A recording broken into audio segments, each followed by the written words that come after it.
Here is a question worth asking. How much power do these other groups, agitators or politicians, really have over us?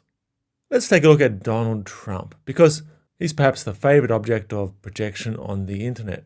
How much power does Donald Trump really have over you on a typical day? Over your ability to be present, happy, or centered?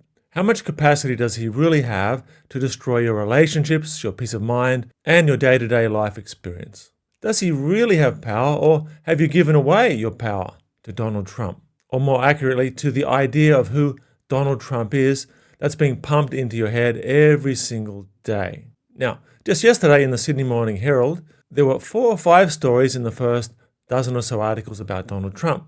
And all of them were, let's just say, rather negative.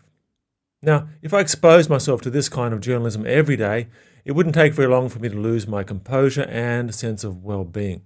Perhaps even myself. Now you might say, I like hating Donald Trump. Or, somebody has to stand up to the bully. Well, perhaps. But are you really prepared to sacrifice your deep self for that? And what do you actually mean by standing up? If standing up means writing the same internet post every damn day for 10 years about the same person, posts that have absolutely no impact on Donald Trump because he's still the president, it might be worth asking why you're really doing that. But there's a deeper reason I'm making this video. It doesn't really matter whether you hate Donald Trump, Joe Biden, Keir Starmer, Putin, Zelensky, Xi Jinping, or Jeffrey Epstein.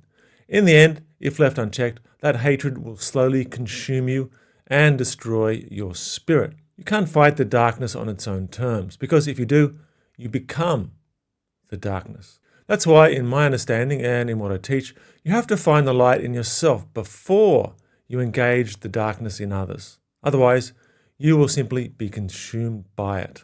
As one of my favorite teachers, Australian Leonard Jacobson, once said, and I'm paraphrasing here, if you look out upon the ocean, you will see the vastness within yourself. If you look at the mountain, you will see the timelessness within. But if you stare into the unconsciousness of others, you will be lost.